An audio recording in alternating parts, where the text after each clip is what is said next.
cut. Welcome to the top cut. Welcome to the top cut. Welcome to the top cut. Top cut. Welcome to the top cut. Welcome to the top cut. Welcome to the top cut. Hello, everybody, and welcome into today's episode of the Top Cut Yu-Gi-Oh! Podcast. My name is Sunny. I'm here with my co-host, Giant Skyhawk. That's me, Yoshi. Of course, before we get too far, we want to thank all of our wonderful sponsors.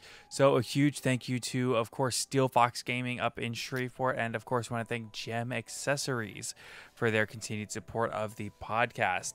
Now, of course, we want to also ask you to please check out our Dragon Shield affiliate link if you are going to be buying any sleeves or anything like that on the Dragon Shield website in the future. Just click our link before you shop.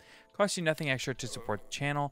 And as I'm sure you've heard, we have a t-shirt and hoodie now up on our Teespring store.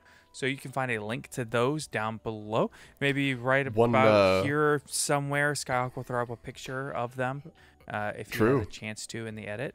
I will say one extra thing about the Dragon Shield point is that they're pushing they're releasing to the public the ability to do custom sleeves. So if you want custom sleeves and you'd like to use the affiliate link, now is the time. Now is indeed the time. So be sure to check out Dragon Shield. Like I said, in the description down below, you can find our affiliate link. And of course, I want to thank all of our wonderful Patreons for their continued support of the podcast. Now, with that said, Skyhawk, why don't we go ahead and start out today's episode by saying, I'm sorry. Yeah. We've really had a fun go the last few weeks with some audio desync issues and trying to get everything figured out. So can't make any promises, but I'm hoping things will be much smoother from here out. I will say so far on my side, things are looking pretty good. So here's hoping. It turns out Mixcraft was a bad move, so we are back in Audacity and back in action. So thank you all for sticking with us while we figure things out. We super appreciate it. There will be quirks, and as always, if you notice something in an episode or if you think that something could be improved on, definitely let us know, because I am always interested in making sure that it is as good as possible. I have changed some mic technique, so hopefully this will be less of an ASMR episode with the breathing and everything. But I think we're getting things. We're getting into the swing of things here. I don't know about you. I know it's been a little while for you, but I actually, after kind of cleaning my space out. If you've seen on Twitter, I've organized basically my whole office space. I've got the Yu-Gi-Oh corner now, which is like content and lab work, and I'm actually very motivated to get back into the swing of things. So even though things have been a little bit hectic, I still feel great. So I do have a couple of things that I want to kind of break down for the listeners. So, when Caleb left, it was kind of sudden. There wasn't really a lot of notice or a lot of prep time to get things ready. And with that having happened, Skyhawk came in really suddenly.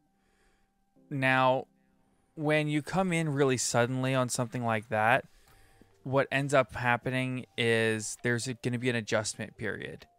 So, essentially, at first, the adjustment period was, what we used to do was we had an editor that would edit all of our video for us. And he's a high-level editor. He's very, very good at what he does. And he would do all of our video episodes for us. Well, when Skyhawk came on, Skyhawk agreed to do all the editing for us. And with that, that would leave our editor, Justin, to do mainly what we want to start doing more regular YouTube content, like short form, like 8 to 15 minute videos, right? Like we did one, it was called Deck Debate, and it was a pretty good video. It didn't do super great on like statistics, on numbers, but it did pretty good for a video for our channel. And we want to make things like Deck Debate, or we're hoping for an upcoming series called Bulk Battle, we're hoping for those to be like more regular things that we do on the channel. But it's really editing constraints. So Skyhawk agrees to take over the editing, and well, after that, there's like an adjustment period of learning how to do all of the editing for something like this. Well, also while learning how to do editing, Skyhawk also has to learn how to essentially adjust and set all of his own audio for the podcast. So he's doing AV stuff, he's doing editing, and all of these things happening all at once are very new. And like I said, it's an adjustment period and it takes time, right? So I think that once we have gotten to the point where we are getting more comfortable with the new setup, because we didn't really record on Discord much at all before, a couple of guest episodes here and there, and now we're basically recording everything through either Discord or recording our audio video separately and overlaying them. And it's just a lot of new processes, and it takes a lot of time to have everything set up. So with that said, I know that there have been some difficulties lately, but I just want to ask that you kind of bear with us. We might miss an episode every now and then here and there, but I promise it's not because we want to be missing. Most of the time when we miss these episodes, we actually recorded an entire episode and there were issues with the audio that were just, it was unlistenable, or the audio and video don't sync up, or whatever the issues are. We recorded that episode, I promise, and it was so unworkable that we couldn't push it out. So yeah, bear with us. We're trying. You know, sometimes it's just when the audio tracks don't work out that well. There's something kind of in the sonic that doesn't track, and then sometimes it just doesn't make it out intact. And you can't see this, Sonny, but I've been showing them the Dynamorphia cards, sonic tracks and intact while I was saying that sentence. That's funny. And sometimes sometimes the production process, especially when you're new to things, things can be a little bit wild. Sometimes you're kind of like snaking yourself around all over the place, and things get a little bit slippery as you're trying to like navigate this kind of weird jungle of creation. And speaking of snakes and slippery and jungle, we have some new Ogdoadic cards that we'd like to read. Absolutely. So why don't okay, so I'll be honest, because of the last couple of episodes, we've had a couple of episodes recently that have been lost, and because of the lost episodes, we find ourselves with a lot of cards that haven't been read. You all know what these cards do. I will say I may at some point for the $5 and up patrons recover one of those lost episodes where we read cards from Bonfire on. So keep an eye out for that if you're a patron, because I do want to get that out to y'all in case you like hearing our takes on cards. I don't know why else you'd be listening, really. But, honestly, we're gonna say we've tried it I think 2 different times. We're gonna say Bonfire is cursed, and we're just not gonna touch it anymore. It's good. So we're going from Ogdoadic here, and we're gonna call it that, because if we missed these Ogdoadic cards, I think Mirren would actually destroy us. Yes. Do you want the first one or do you want the second one? I'll take the first one. All right, read us the big monster. So, of course, we have Neferibus, the Ogdoadic Overlord. It is a level 10 Dark Reptile effect monster, 2200 attack, 3100 defense. You can only use the first and second effect of this card's name each once per turn.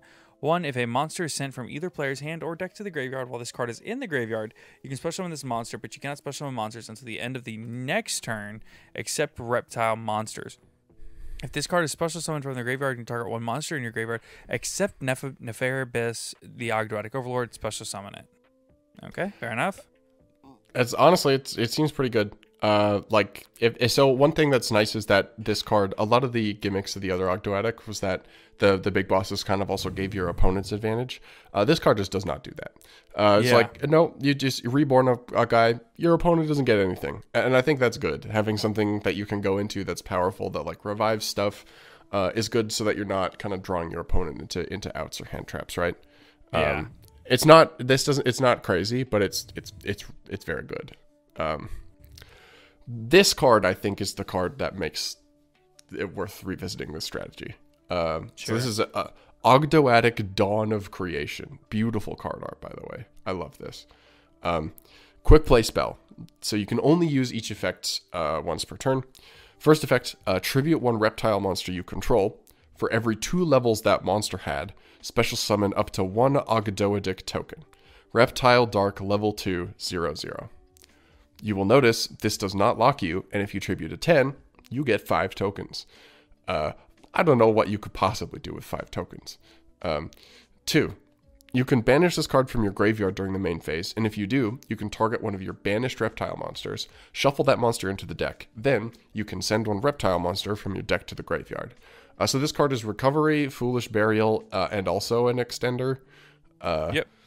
Seems pretty good to me. And also Access Code Talker. Yeah, this card just makes access code on its own. Very stupid. I think it's really strong. It's worth revisiting. Although I will say I'm really not sure. I'm not sure what the payoff is. Could you tell me what the payoff is? The payoff is really stupid. That like that pun. Okay, we have some new Watt support cards for Age of Overlord. Shoutouts to Darth Nash, who has been waiting for this day for 10 years. That is very true.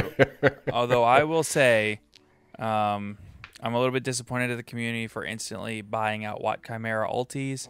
I am disappointed. You should have let me get mine first. So next we have a Watt Tuna. So Watt Tuna, this is a level 4 Light Thunder Tuner effect monster, which is the tuna is the tuner. Okay, not bad. All right, I'm in. 800 attack, 700 defense. You can only use the first and third effect of this card's name each once per turn. 1, if your monster inflicts battle damage to your opponent. At the end of the damage step, you can special summon this card from your hand. That's not good. 2, this card can attack directly. Not any better. 3, when this card inflicts battle damage to your opponent by a direct attack, you contribute it and 1 or more non-tuners from your hand or face-up field. And if you do, special summon 1 Watt Synchro monster from your extra deck whose levels equal the attributed monster's total levels. Okay. Well, that's much more interesting. So, essentially, you have a monster that hits your opponent or inflicts battle damage. Then you summon this guy. He jumps in, pokes your opponent for 800, and then when he does, he quick synchros in the BP. So it essentially can turn 1 Watt monster into like 1 Watt. Like if they hit with 1 Watt monster, it can essentially turn it into 3 hits, which is kind of cool. Yeah, I like that it's not crazy, but it is supporting the play style of the deck. Even though I don't think these are going to be very good, it's cool for the design to be like, yeah, we're actually going to bolster like the core mechanic of this deck. You're attacking directly, we're going to make it more valuable to do so. I think that's cool. Yeah, for sure. So next up, we do have a new synchro. This is Watt Taurus, level 8 Light Thunder synchro effect monster. The art, I gotta say, honestly, the art on the Watt synchros is so sick. I love it's really nice. The red, blue kind of electric stuff happening there. You know what it reminds me of? Mm-hmm. And this might be before your time, so you might not even know what cards I'm talking about. Because they were never good, even like at the time. But there was there were these cards, there were synchros in like the early synchro area. It was like Voltic Bicorn, Voltic Tricorn, and Voltic Unicorn or something like that. And they were like these thunder synchro unicorns essentially, and they all had ultis, and they were just amazing. It's like the Thunder Bicorn. Thunder Bicorn. There's like Tricorn. Voltic Tricorn, Thunder Bicorn. Yeah, Thunder Bicorn, Voltic Tricorn. I think there might have been one more. Those cards are. There was a unicorn, but I don't remember what the word was for it, but. Yeah, they were really cool cards, but that's kind of what this artwork reminds me of, with, like you said, like the reds and blues and the yellows for the electricity and stuff like that. I totally agree. So 1600, 1700, which seems small, but remember kind of the balancing. It's funny to say balancing. The balance mechanic behind these is that they're all attacking directly, so the monsters themselves are kind of small. That could make it bigger, honestly, but whatever. So you have to use a Watt tuner and 1+ non-tuner Thunder monsters. So it's not super generic. You have to be playing at least Thunders with a Watt engine. You can only use the second effect once per turn. 1, this card can attack directly. Cool, it's the whole deck. 2, when this card inflicts battle damage to your opponent by direct attack, you can shuffle 1 Watt tuner from your graveyard, and when face up, Thunder non-tuner you control into the deck. And if you do, special summon 1 Watt synchro monster from your extra deck, except Watt Taurus. So now the Watt card is kind of starting to make a little bit of sense here. So we're using, you go, okay, you have any Watt and Tuna, right? So you go, that Watt attack directly, you go special the Tuna, that Tuna attack directly, you deal battle damage, you tribute them off for the Watt Synchro, you tribute them off for like Watt Taurus, especially if it's a level 4 Watt, and then you go Watt Taurus, shuffle stuff back to summon another Watt, for like a bunch of extra damage. It's pretty cool. I like it. Okay, so it was Thunder Unicorn, Voltic Bicorn, Lightning Tricorn. Lightning Tricorn. Okay, yep. I sent pictures in Discord so you can see what I'm talking about. Mm-hmm. I know the cards. I recognize them. I recognize the names. You recognize Very them cool. from seeing them in the bulk somewhere, but yeah. And there's this one picture of Voltic Bicorn on DeviantArt, which I just have to send to you because it's so sick. That's anyway. You realize there's a lot of red flags. Yeah. Actually, but, I will say actually this is pretty cool. Yeah, it's a cool artwork, right? Like considering I like that. Considering That's it's animal art on DeviantArt, it's cool. I'm with you. Listen. And we're not going to put the image up on YouTube, but we're going to keep them guessing. So, with that, let's go ahead and talk about the next Watt card, which is Watt Kingdom. Continuous spell card, also cool artwork. You can only use the second effect of this card's name once per turn. Okay, I see a building-shaped continuous spell card. Only one of the effects is once per turn. Are we going to have Toy Vendor, maybe, kind of effect? That would be cool. It feels more Crystal Land. Yeah. Your opponent cannot activate the effects of any of their monsters in the same column as this card, and one of your Watt monsters that activate when they are normal or special summoned. Okay. So, if you have a Watt monster and this card, and your opponent normal or special summons a monster into the same column as them, it can't activate its effect. Or special summons. Yeah, your opponent summons a monster into that column. So if I special Ecclesia into the column that these are in without thinking, I can't even activate Ecclesia's effect. That's interesting. Interesting. 2, you can target one Watt monster you control. You cannot special summon monsters for the rest of this turn except Thunder monsters. Also special summon one Watt monster with a different name from your deck.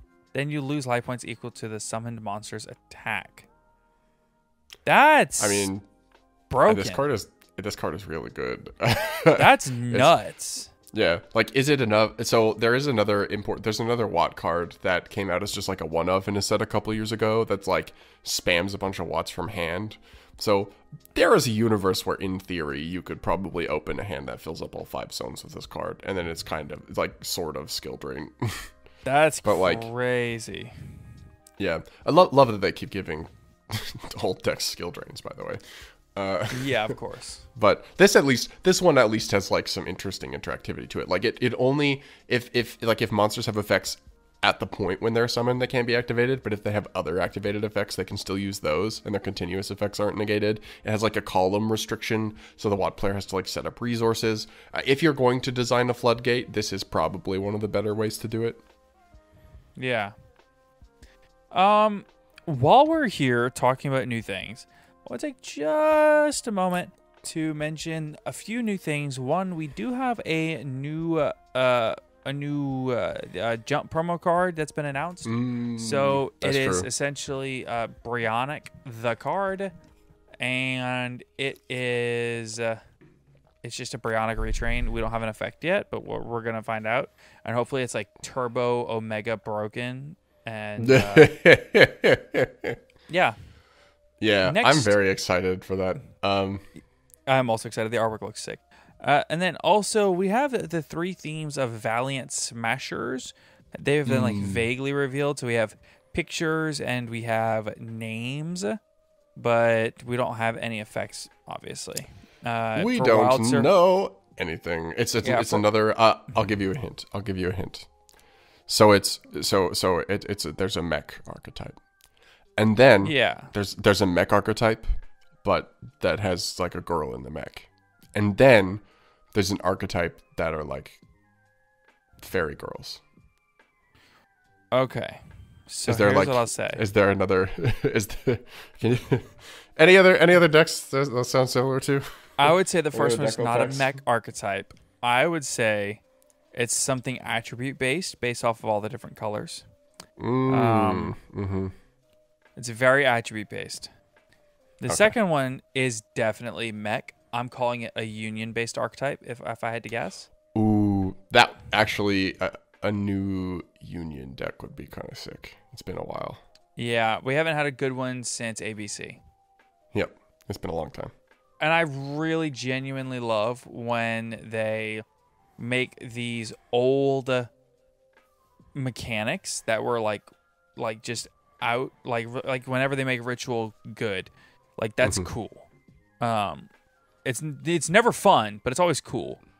And whenever they make, just say, what was the other archetype? What was the other thing that they made good recently? You thinking? There's like an old mechanic, like unions and Gemini. I'm thinking Gemini. They didn't make Gemini good though. Gemini got good in Edison. In Edison, somebody came up with the Blazewing butterfly nonsense. Yeah, the Blazewing butterfly sauce. But yeah, no, this one's called Centurion. So the first one that's attribute based is called Memento. I think it's gonna be attribute based anyway. That's what it looks like to me, because the crystals that are all over what he's calling a mech, the crystals are green like wind, they are yellow like light, they are red like fire. There's some blues like water. Maybe there's gonna be, I don't really see any like browns. I guess maybe you could call that in the corner purple, like dark. I don't know, but I don't know. It seems attribute based to me. And then Centurion is the one that looks mech based, like you said, and it is. There's no doubt, but I think it's going to be Union. And the last one is Valmonica, which Valmonica to me looks like you said, kind of like fairy girls. But I will say this much: I dig the aesthetic here. There is like the blue and the pink. Yeah, it feels to me like stylistically, it's kind of like a cross between the Fortune Fairies and Dream Mirror. Where it's got like twin, but yeah, it's got like the Fortune Fairy kind of like chibi style going on, but it's also got that like kind of like super high like fantasy Dream Mirror stuff going on in the background. So I'm curious to see. But also the duality of Live Twin, Evil Twin. Yeah, that's true. We're different colors. Whoa. Anyway, so also, I will say it literally says, the description is, the voices of angels and demons influence the tides of battle. So like, I mean, so there is one other piece of kind of TCG adjacent news that came out just like a couple hours ago. Raymond Dye has revealed the North American team for Master Duel. Yeah, I did hear about this. For Worlds. So the team is Raymond Dye, Jesse Cotton, and Ryan Yu. Such a sick team. That is an unbelievable team up. That is so sick. Yeah, that's disgusting. As a Canadian, I'm very happy about this. Team Canada. Oh, Canada. True. It is my home and native land. Yeah, Skyhawk's home and native land. True. So that's pretty much what we got for Yu-Gi-Oh news, yeah? Yeah, that's the new stuff. Like I've said it before, there's a lot more new stuff that's been coming out recently. But just to be completely honest with you, the new cards, there aren't really that many that are super relevant. And more importantly, it's like, I don't know, man. I don't know. Yeah, it's one of those things where it's kind of like a lot of the stuff is really, really cool, but not a lot of it matters. And that's kind of where you end up as a competitive player a lot of the time. Yeah, exactly. But cards always get kind of put in a different light. I think one interesting example of a card that I think kind of was like, it's bulk, but people later realized, oh, actually, we could find a use for this. Like, I think Soul Scissors on reveal, people were like, oh, this is like the 4th best level 2 extender, it's fine. But then it turns out in Live Twin Sprite, there are actually more specific uses for something like Soul Scissors. And like people like Dinka Fam were playing it pretty heavily. So it's not like these cards are cards that are never going to see play ever, but it's just not like big meta warping super threat stuff. Like I feel like we haven't kind of seen anything like that in a little while. So on one hand, that's kind of good because I think design-wise, it's nice to have stuff at a lower power level for a little while. But I'm also curious to see where we go from here. I don't know if that is too high-minded or if that makes any sense, but that's what I'm feeling. I think it does. I think you just, I don't know, like you said, we'll see where we go. So I think that these side sets, like the one we just talked about with the new archetypes, I think these are really going to be where you get your big archetypes that are meta developing. Like we've gotten Vanquish Soul, we've got new Dino support. These are going to be big meta relevant archetypes. Ever since Grand Creators, like these sets just consistently produce these like insanely high power archetypes. And I think that you're going to see a lot of that. Whereas I think when you go to the I think when you go back to the core sets, you're not going to see... The core sets are all going to be like slow trickles of support for older archetypes or for the ones that they want to support heavily. When I say that, I mean like the... Lore. Yeah, the lore ones. Yeah. Lore. So I think you're going to see a lot of lore and a lot of things like that, but... I don't know. We'll see. I just think that they're moving away from. I think they're doing that as more like support for those art deck builder sets because they want you to be able to like build your deck from that and then just support it from the core sets. So, which I think is a huge mentality shift, but I think it's fine. All right, so yeah, let's talk a little bit about the meta. What do you say? I'm absolutely in. We have had some super interesting results. Probably the biggest event that happened over the last... I mean, we've had some big events over the last weekends just because of all the nationals happening, but the big event that just happened quite recently would be the German nationals. Anything specific you want to talk about there? Yeah. I think it's worth talking about the winner for sure, which was unfortunately Labyrinth. So, unfortunately Labyrinth, but fortunately Din Kabui. I really love Din Kabui's approach to the game. Huge fan of his. It always generally is playing nonsense, but today showed up with Labyrinth.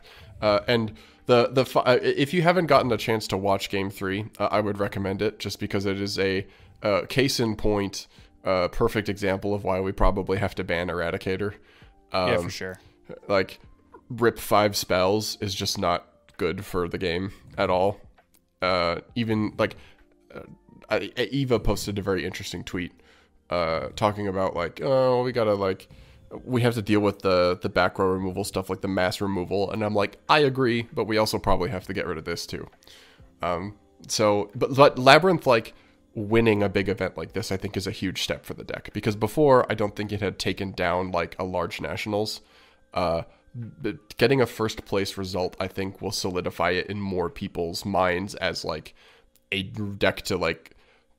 People are now siding Bell when they weren't before because Bell hits Big Welcome, like right. And in Top Cut, it's the third most represented deck.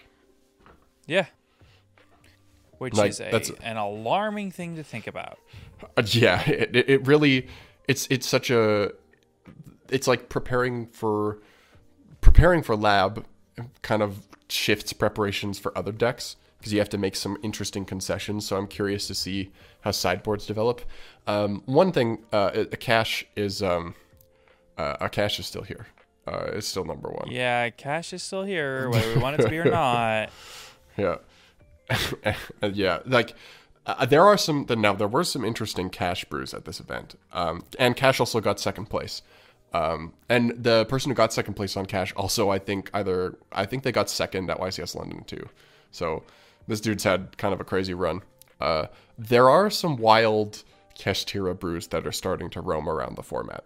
So I think the stuff that's mostly doing well is just the usual cookie cutter kind of, so there's 3 different, there's 4 different builds out there right now that people are playing. So there's the pure one, which is just the regular, non-engine and Kashtira cards. You just go nuts. Sure. There's the Raid Raptor build, which uses a Raider's Wing engine to go into Draco Future before you do the rest of your combo. Then there's the Super Heavy build, which we found, which has topped a couple of regionals. And it plays a small Super Heavy engine with a Kuri Synchro in order to make Baron instead of Draco Future. And then top 32 at this event is Kashtira Speedroid. And I gotta say, this is one of the coolest lists that I have seen in a long time. Yeah, this is without a doubt one of the lists of all time. We are playing 2 copies of Mecha Phantom Beast Tetherwolf because it's a 7 on normal that gives you a token. And so it's another way, to put in perspective, this is a Kashtira deck. They are not playing a Rise Heart. They are literally playing the cash engine to make Dracossack. We're playing 2 Daiko Duke, 2 Car Turbo, 2 Takatomborg. By the way, crazy to me that they're only playing 1 Dracossack. Yeah, it's there's so much weird stuff. They're playing 2 Baron, but we're only playing 1 Dracossack. We're playing Hrusvelgur the Doom Eagle, but we're not summoning it off of the Tri-Brigade stuff. We're just hard making it because it's a good card. It's a good card. Yeah, it's good. It's a 4800 beater that's also DD Crow every turn. Sick. And the sad part about this is that the reason that this person ended their run at top 32 is because somebody stole their deck. So they had to concede their top 32 match. They had to concede their top 32 match because somebody stole the deck. That's so unfortunate. It's awful, especially for something this cool. To get top 32 at one of the most competitive nationals on this is unbelievable. I mean, anyway, this nationals is going to be as big or bigger than the U.S. nationals. Yeah. Unironically, it'll probably be bigger than U.S. Nats. Yeah. How many people played at German Nats? Because that's what this was. 2,000 and some change. Holy crap. Yeah. No. I mean, this was massive. This was a massive tournament. Yeah. Something else. So the other thing to talk about, I think, obviously, Live Twin Runic Sprite was everywhere. Lots of very good players were playing this deck. A lot of people playing the For Hire build. Joshua Schmidt specifically was playing the For Hire build. And then ended their run at top 16. But lots of people were on that version of the deck. Branded being at 6% rep is kind of interesting. So a couple of branded players cleared. I think a lot of people weren't expecting branded to be doing this well. People thought that it was going to be over-prepared for, but I guess it has the tools to push. The Rika players are still doing their thing. You need a PhD to play the deck, but if you learn how to play this deck, it's clear that your conversion rate into top cut is nuts. So here's my thing. When do we start saying that this is a good deck, right?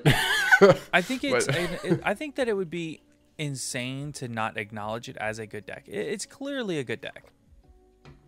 But this deck is a lot like Fluffle. Like you said, you need a PhD to play the deck. If you don't have a PhD, they kick you out of the event if you register it in your deck list. So you have to be careful. Because when you turn in your deck list with Rika or Fluffle, you actually have to provide a hard physical PhD. It can't be a copy either. It has to be the physical paper that you got from your college. Yeah. And if you don't, they just immediately like ban you for years. So you got to be careful. But if you can play the deck, it's really good. Yeah, it puts up. It's the type of deck, it puts up such varied interaction that in a format where people aren't sure what hand traps or board breakers they should be playing yet, you can really take advantage of having a variety of different types of interaction.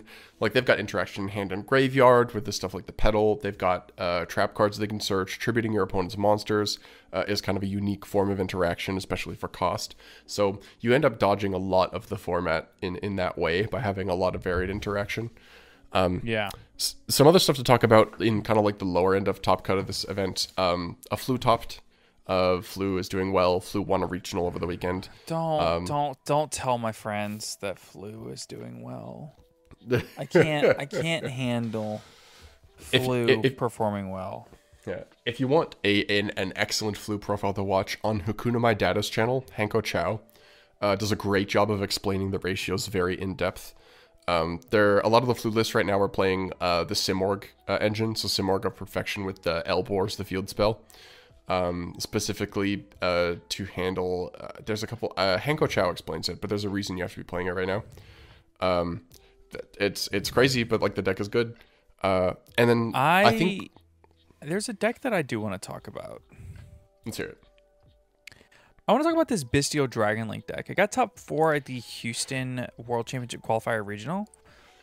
And it's not the only place that we've seen Bestial Dragon Link performing, right? There's like an 8-access Bestial Dragon Link that got second at Indianapolis yesterday. You know, this is a deck that's like going around. Another Bestial Dragon Link got top 64 in France.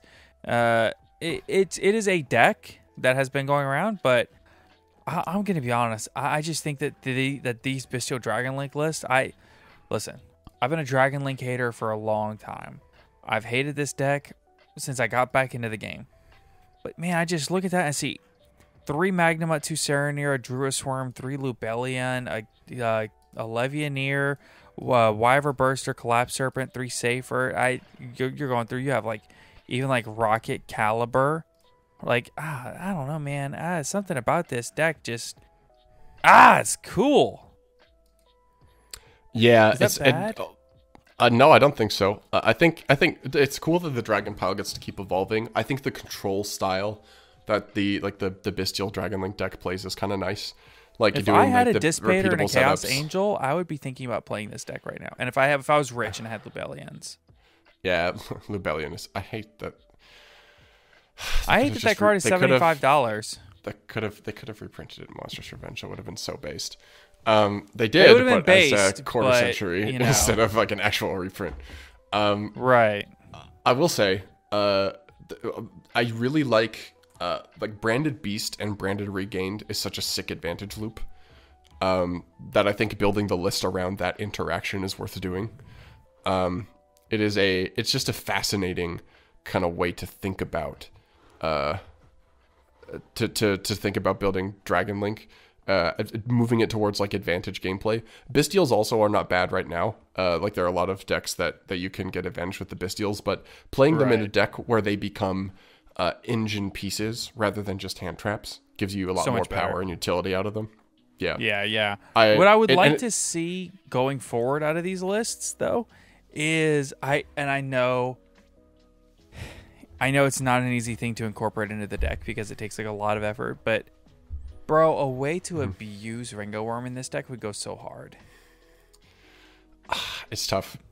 Ringo is such a weird card. I've been thinking about this a lot lately because I've been brewing with it in Dino as well.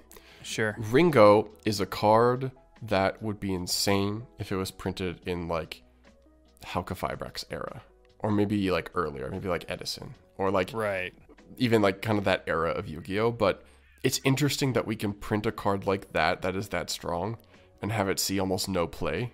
Partially because it doesn't have an obvious home, but it's also like a type of card design that has fallen out of favor. Like extenders that are out of engine right now are very few and far between. Yeah, crazy to say, but that card feels like it could be the craziest card in Yu-Gi-Oh right now, and is like bannable. But it, like you said, it just does not have a home, and as a result, it just doesn't fit in anywhere. You know, it's. Mm-hmm. I don't know. It's crazy to think about how potentially broken that card is, and it's just no play at all. Not seeing any kind of play. So, and it's not even seeing like low levels of representation. I mean, none. Yeah, like I think it's maybe been in 1 or 2 topping lists of stuff. Yeah. I think somebody will brew up a pile with it, but it's going to take time. Like it will take time and the right format and the right deck to find a home in. But when it has a home, it's going to go ridiculous. For sure. So I think the other major meta contender to discuss is Vanquish Soul. So yeah, for sure. I will say, so Vanquish Soul right now doesn't have high representation, but the pilots that have been playing it have done very well. It had a second place at Toronto Regionals. It had a first place at Indy this last weekend. It's pretty consistently. It got top 32 at German Nats. It's not had also, high rep and top cut. It's sort of got top 32 at the Central America WCQ. Sort of. Yeah. It is. It was the thing is that one was Vanquish Soul Super Heavy Samurai Kashtira though. Yeah. True. Super Heavy Samurai and Kashtira are just going to be engines going forward in a ton of different decks, and I'm for it. Mm-hmm. I think it's cool that we are still finding ways to make the cards work even as they start getting hit. Well, he's only playing 6 Vanquish Soul cards. Yeah. So I think the thing to talk about with Vanquish Soul is that not only does it have high placements in for the topping lists, like there are a couple of top 32s, but you see a lot of like top 4, first place, second place. It has low representation, possibly because of the cost, but possibly just because people haven't picked it up. But it's doing really well. It plays like a very grindy game plan that keeps you alive long enough to win a game. So it's a unique style of game. It abuses there can be only one, probably better than any deck in the format. And it plays through and under a lot of very sticky cards right now. Yes. So it's actually positioned really well. The ceiling is low, which means that people who are high rolling can often beat it, but the amount of non-engine space that they play means that they just have to stay alive in order to try to recover. Yeah. A cool innovation is that a lot of them are playing Dogoran as their kaiju, just because it's a fire target, even though it's big, which I think is very cool. And a lot of them are playing... seeing people play like quote-unquote less optimal kaijus because of like in-engine reasons, like seeing the Kashtira decks playing Kumongous because it's level 7 and most of them are level 8 or something like that, or seeing Super Heavy play Jizukiru because it's machines. I love that. Yeah, I think the kaijus have I think everybody like really didn't like the kaijus when they first came out, but I think everybody has kind of come to love them, like just because they end up finding homes in a bunch. Like Dinosaur plays Dogoran because it's a dino and you can search it with the Oviraptor, or you can, like in the combo versions, you can double Evo pill it out so that you can't get kaiju'd yourself. Right. Radian in some decks to play under Fiend Lock, like Plunder plays Radian as their kaiju to give their opponent a dark so they can go into Moark. Lots of cool stuff there. Godarla was basically the kaiju for a format because of Barrier Statue of the Stormwinds. That's kind of a side tangent. So the last thing I want to talk about meta-wise is that right now you can play a lot of Rogue. There have been some just wild decks topping regionals. I'll start out with massive shout-outs to my good friend Ease, who just went 6-3 at Toronto Regionals the weekend before, and then this weekend got 9th. And probably would have won had it not been for a missed sequence around 7. The deck profile is on Hakuna My Dada's channel right now, along with Hanko Chow's profile. Amazing. I'm telling y'all, you should play this. And spoilers, Ease and I will probably have a guide to that version of the deck up soon. So keep an eye out for that if you want to learn how to play the deck for this format. But some other crazy stuff has happened. Makonko has like 3 regional tops and has a 4th place. Like blind second Makanko OTK. They're main decking Axe of Fools and they're taking names. It's like Ishizu has like several tier limit. Yeah, limit has like several tops here and there. Tier is playing the DPE pile is back. Like a lot of Vanquish Soul lists are playing DPE. A lot of the tier limits lists are playing DPE for like malicious denier plays. Gross. And when I say you can play anything and get an invite, you can play anything. Inner Crescent. Yeah, you really can. For those of you who don't know who Inner Crescent is, they made the 3D Chalice Slime, and they've made the Master Circuit Series logo. They do incredible 3D animation. Follow them on Twitter and on YouTube. They make wonderful stuff. Got 25th at the Indie Regional, going 7-2 on pure Numeron. What? So they got their invite last minute on pure Numeron. You can probably play almost anything right now, and I think that's cool. Like Kashtira is still the best deck, but it's not so omnipresent that you don't always have to game plan your main deck around a Rise Heart, and that opens the format up for a lot of decks that were locked out previously. I'm really enjoying playing right now, and I haven't in a little while. It's awesome. Yeah, I think that the format right now has the potential to be really cool, but it also has a lot of cancer. So yeah, if there could be less Labyrinth in the format, that'd be cool, and less Kashtira. But maybe I'm just tired of seeing those decks. So that could be it too. I think there is some fatigue. Like there are some decks I think that have overstayed their welcome. Sprite has been one of the top decks for a really long time now. Kashtira has been good for a long time. Lots of decks that like Branded has been around forever. I would not be surprised if on the next list we see a toss level type of play our new decks list, because people have been playing like Sprite and Tier and Branded for a long time, and I think maybe this. I'm wondering if maybe this is kind of this feels a lot like the end of Toss, where people were kind of like, you can play anything so long as you game plan for these like top 3 or 4 decks in some capacity. So we might end up in a similar place, I'm thinking. But one other thing to mention, I think, design-wise, like people are playing just some true nonsense. Like here's a list: top 8 Boca Raton WCQ Regional, 60 card Therion Sun Avalon Rika. They are playing 3 copies of Rose Paladin. People really do be out here playing anything, bro. They're playing it because you can send it from your hand to the graveyard to add a level 7 or higher Rika. Like it's just like the mind is boggled by the stuff that people are doing in this format. So, and that was the thing I wanted to talk about actually quickly before we end up getting close to time here. Sure. Labyrinth is a conversation that we need to have, right? Labyrinth needs to go die in a hole. I'm sick of it. I disagree. I think it is good that there is a control deck that is good, and I think that for a long time people have kind of been like crapping on controlled players for ruining formats, but I think control needs to be a viable strategy in the game. However, Disagree. This is with the caveat that the floodgate stuff sucks and we gotta get rid of it. I think like the Welcome Lab, I think Archfiends, that you can play control and not play dog water decks. Play Runic. Runic's cool. This is not. I don't agree with that. My quarrel is, well, I mean, you're crying about Eradicator. You can't use the cry about it argument. You are too. And D-Barrier. Eradicator and D-Barrier can both die.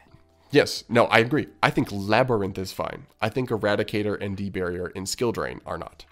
Like, I think the Labyrinth advantage loop is something that is good for the game, and I think getting normal traps back into rotation as good cards is also good. However, ban the crappy auto wins.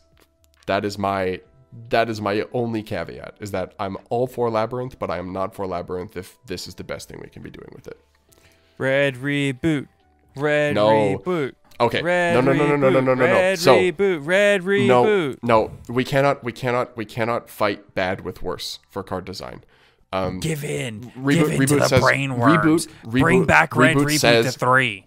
Reboot says cannot play the game. I think what would be better is if we had a card. Well, then you're cringe. Those people shouldn't be playing the game. We need a card like Blizzard, but for trap cards is what we need. Because we need realistically available counterplay to normal traps that isn't cross out, banish a copy of that card, or Ciphering Gear Epsilon. We're not playing those cards. A card like Blizzard, that would be quick play, target like a trap card to negate it in a similar way to how Blizzard functions. I think would be a much more fair version of Red Reboot that would like create a level of like actual interaction and counterplay, whereas Red Reboot just says no and you lose. And I think that's the same thing as Eradicator, which says you lose. So I don't like either of those cards. Counterpoint. Red Reboot. Red Reboot. Red Reboot. Just don't activate it before you see Solemn Judgment. Red Reboot. I cannot I cannot argue with those who will not listen to reason. Exactly. And I won't. With that said, let's go ahead and thank all of our wonderful patrons for listening to and supporting today's episode. So a huge thank you to Kane Martin Zyphers, a big stinky true, Broken Boy 13, Ding Dongs, hostess of the Yang Zing, amazing name, Earth Machine Best Deck. Has anyone actually read Toy Vendor? HH Shepard. I used to play Rogue, but then my mom got a job. Is Canada Nickelback, John Lil, Mountain Man, Oatmeal Spaghetti, Owen Alvarado, Seto Guaiba. That's incredible. There's an all-time favorite right here. It's so good. Silver Hope. There is only one rule: pop the baby. Unbanned number 95, Konami, understanding and reading are two different things. Virtually Savior's World, you touch my cha-la-la, my ding-dang long. Skyhawk doesn't get that reference, but I do, and it's funny. Aaron Gardner, Asami, Ashlish, Chaps, Etsuya, Simp the Silver Castle, Blackwing Sword in the Ascent is the best floodgate, Box One, come on and get your game on, Duty Booty, Dragon Maidenless Behavior, I want to Glimmer, Retriever Cross East Plant, Nuts in Your Mouth, Old Man Red, Pink over 1 for 3, Sakitama, Aratama, Nikitama, Cam Obama, I love that, that's so funny. Slaking it up, and Supercalifragilisticexpialidocious Heavy Samurai. Thank you all so much for your continued support of the podcast. Of course, thank you again to all of our sponsors, and be sure to check out our t-shirts and hoodies in the description down below. With all of that said, thank you all so much for listening to today's episode of the Top Cut Yu-Gi-Oh podcast, and we will see you later this week. Remember, Overraptor Chainlink 1